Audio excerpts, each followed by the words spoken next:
सियाराम महाराज की जय। पूज्य गुरुदेव जी की जय। रामचरितमानस की वंदना करते समय गोस्वामी तुलसीदास जी ने सर्वप्रथम गणेश वंदना की है। चाहिए तो था अपने आराध्य देव श्री राम जी की वंदना तुलसीदास जी करते, माँ सरस्वती की वंदना करते, लेकिन उन्होंने सर्वप्रथम गणेश जी की वंदना की। किसी भी शुभ कार्य में सभी देवताओं के पूर्व श्री गणेश जी महाराज की पूजा की जाती है, उनकी आराधना की जाती है, उनसे विनती की जाती है वो निष्पादित होने वाले कार्य को निर्विघ्न रूप से बिना किसी विघ्न बाधा के पूर्ण कराएं। ज्ञान के देवता हैं, गणाधिपत हैं, भगवान भोलेनाथ के सारे जितने भी गण हैं उन सबके सेनानायक हैं और उनकी वंदना हम सर्वप्रथम करते हैं। यहाँ तक कि उनके पिता श्री शंकर भगवान के पूर्व भी हम उनकी वंदना करते हैं। आखिर हम गणेश की वंदना करते क्यों हैं? गणेश जी की वंदना सर्वप्रथम क्यों?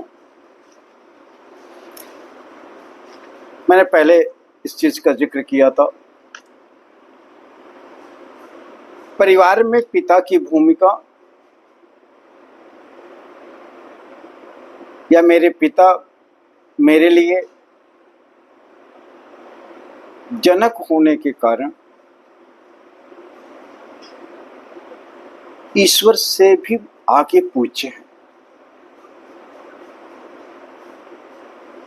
ऐसा ही गणेश भगवान महाराज ने अपने पिता को संसार का सब कुछ मानते हुए, अग्रगण्य मानते हुए, उन्होंने अपने पिता की ही उपासना की थी, अपने पिता को ही सर्वश्रेष्ठ माना था, अपने पिता की ही परिक्रमा की थी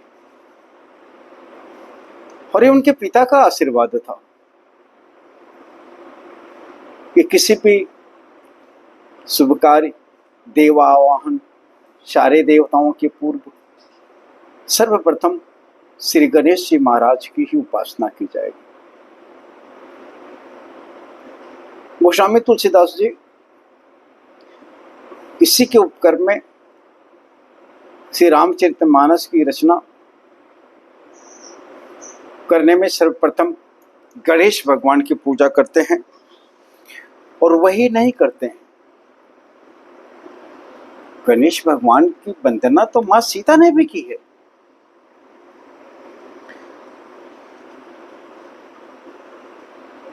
और उन्होंने भी गणेश भगवान से कहा है कि करहु चाप गरुता यति थूरी। ये शंभु धनुष इतना भारी है, बड़े बड़े योद्धाओं से नहीं उठ रहा है। हे गणेश जी, मैंने आज के दिन के लिए ही आपकी उपासना की थी, आपके बल पर ही हूं और यदि आप चाहें तो आप ही एकमात्र ऐसे व्यक्ति हैं, ऐसे देव हैं, ऐसे हमारे सहायक हैं जो चाप की गरुता को कम कर सकते हैं। पूरा का पूरा भरोसा मां पार्वती गौरी जी का आशीर्वाद भी सीता जी को प्राप्त है। उन्होंने उन्हें आशीर्वाद दिया है कि मन जाहि राचो मिलहि सो पर सहज सुंदर सांवरो। मां सीता ने राम को देख के अपने मन में उनकी छवि रखी है, उनकी छवि, उनकी मूर्ति को अपने हृदय में बसा करके वो सीता जी मां पार्वती की उपासना करती हैं और भगवान राम के ख्याल में इतना खो जाती है कि वह मूर्ति उनके गले में ना पड़ करके जमीन पे गिर जाती है। मां पार्वती मुस्कुराती है और उन्हें आशीर्वाद देती हैं, मन जाहि राचो मिलहि सो बर। जो तुमने मन में बर रखा वो तुम्हें प्राप्त होगा। तो गणेश जी का प्रभाव देखिए,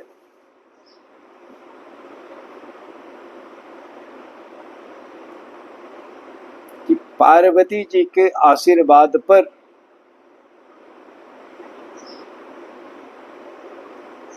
उतना विश्वास, ऐसा हम कह सकते हैं, उतना विश्वास या उतनी धैर्यता नहीं रख पाती हैं सीता जी कि गणेश जी की वंदना करती हैं और उनसे मांगती हैं कि करो चाप गरुता यति थूरी।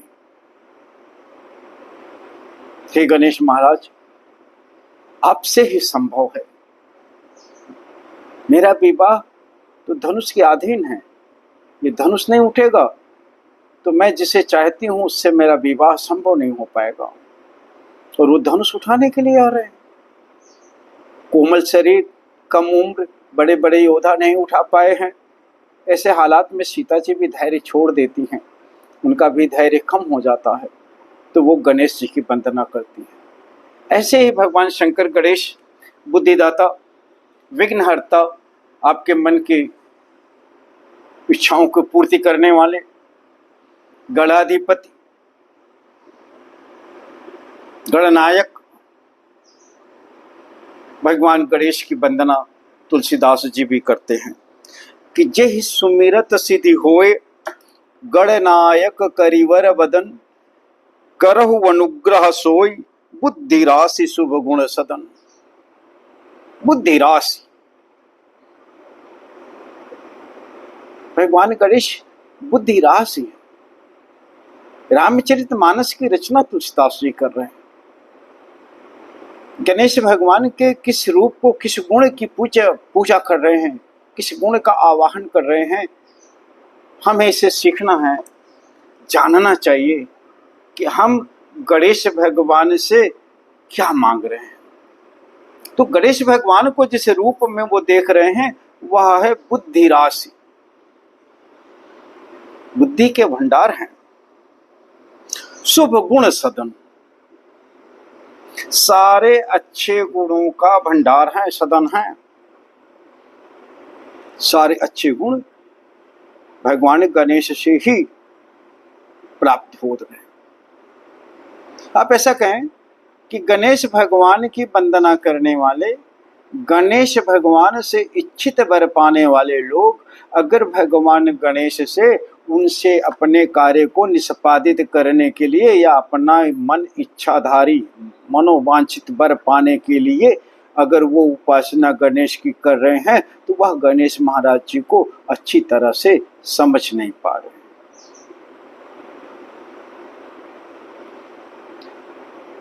अब बुद्धि राशि, शुभ गुण सदन, सारे अच्छे गुणों का भंडार जिनके पास हो, बुद्धि का भंडार हो, उन देवता जी से, सर्वमान्य देवों द्वारा पूजित गणेश भगवान से अब छोटी चीज की अभिलाषा कर करके उनकी वंदना करते हैं, मेरे विचार से नहीं करना चाहिए। देव हैं, अभिलाषाएं तो हमारी अनंत हैं, लेकिन उन अभिलाषाओं की पूर्ति के लिए जो हम काम करते हैं और काम निष्पादन के लिए जो मुझे योग्यता चाहिए, जो गुणवत्ता चाहिए, जो गुण चाहिए, जो ज्ञान चाहिए, हमें वह भगवान गणेश जी से मांगना चाहिए। तुलसीदास जी भी बाबा उनसे ये कह रहे हैं कि हे भगवान, आप बुद्धि राशि हैं, ज्ञान का भंडार है प्रभु। उस ज्ञान के भंडार की अगर हम पे कृपा हो जाती है तो जो हम रामचरितमानस लिखने जा रहे हैं, जिसका हम प्रारंभ करने जा रहे हैं, वह बुद्धि से भरा हुआ हो जाएगा, ज्ञान से परिपूर्ण होगा, सद्गुणों से परिपूर्ण हो जाएगा। हम में इतना ज्ञान नहीं है कि हम जिस ग्रंथ की रचना करने जा रहे हैं वह सर्वव्यापी सब गुण समाहित करने वाला होगा, उसको पढ़ने और उसको जानने वाला ज्ञानी व्यक्ति बनेगा इसमें ज्ञान का भंडार होगा, इतना प्रचुर ज्ञान तो प्रभु हम में है नहीं। और यह चीज तुलसीदास जी ने बड़े खुले मन से स्वीकारा है कि प्रभु की कृपा के बिना कुछ संभव है ही नहीं।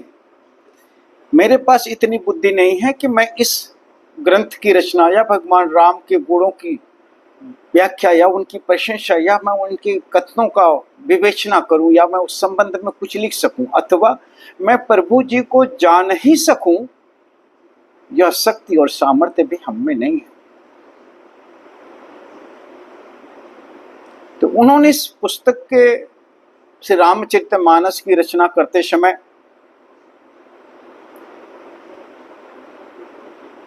प्रथमतया छिन्न देवताओं की, ईश्वर विभूत शक्तियों के जिन देवों की आराधना की है, उसमें भगवान स्वयं शंकर जी, मां पार्वती और गणेश भगवान मुख्य रूप से। और इसके पीछे बहुत बड़े कारण हैं। भगवान शंकर के बारे में आगे चल के रामचरितमानस में तुलसीदास जी ने ऐसा लिखा है कि महामंत्र जेहि जपत महेशु, काशी मुक्ति हेतु उपदेशु। काशी में कोई ऐसी बात नहीं है। काशी का महत्व इसलिए है कि भगवान शिव जी ने वहां महामंत्र का जाप किया है, और वो महामंत्र क्या है? राम नाम का जाप किया है। भगवान शिव जो द्वारा जपित राम नाम के कारण संपूर्ण काशी इतनी महत्वपूर्ण हो जाती है कि वहां पर देह शरीर त्याग करने वाले प्राणी को मोक्ष प्राप्त होता है। तो भगवान शिव जी ने किसकी आराधना की है? अपने आराध्य देव प्रभु श्री राम जी की। श्री राम जी को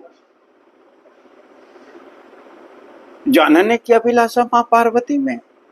रामचरितमानस, राम कथा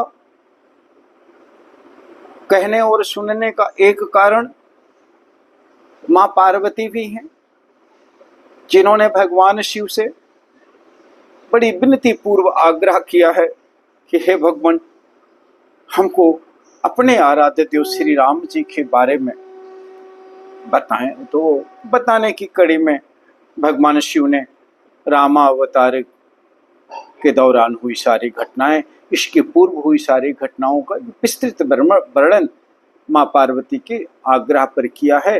तो मां पार्वती को भगवान शिव जब ये सब सुनाते हैं तो परम आदरणीय पार्वती जी जिस उत्सुकता और जिस लगाव, जिस प्रेम से भगवान शिव से आग्रह करती हैं, उनके आग्रह और अंतःकरण में उपजे हुए प्रेम को देखते हुए ही भगवान शिव जी ने उन्हें राम कथा का वर्णन किया है।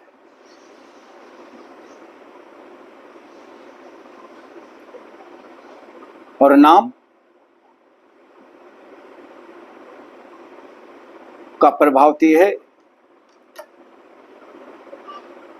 कि हनुमान जी ने भी राम नाम की ही चर्चा की, राम नाम का ही स्मरण किया है, राम नाम का ही जाप किया है।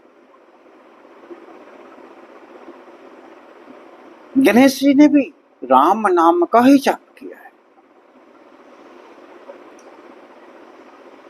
तो तुलसीदास जी, गोस्वामी तुलसीदास जी जब रामचरितमानस की रचना का संकल्प कर करके जब रचना करना चाहते हैं, वो पूरे परिवार, भगवान शिव, मां पार्वती, गणेश भगवान, इन तीनों लोगों को ही प्रथम वंदना करते हैं और उनसे याचना करते हैं कि हे प्रभु, जो कुछ मैं लिखने जा रहा हूं,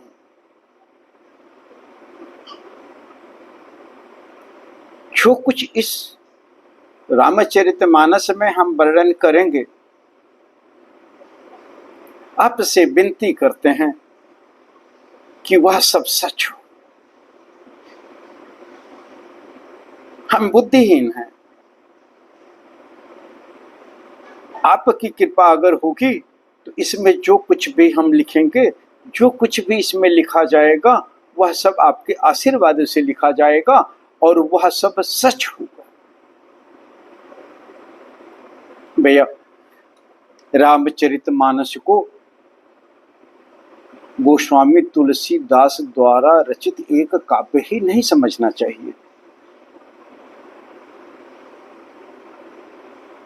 इसको अध्ययन करने के लिए या इसको पढ़ने के लिए यह जानना जरूर है कि यह इसमें उल्लिखित या कही गई बातों की पुष्टि भगवान शिव और भगवान गणेश और मां पार्वती द्वारा भी की गई है। कुछ लोग रामचरितमानस में लिखी हुई कुछ चौपाइयों को लेकर कुछ न कुछ वक्तव्य देते रहते हैं।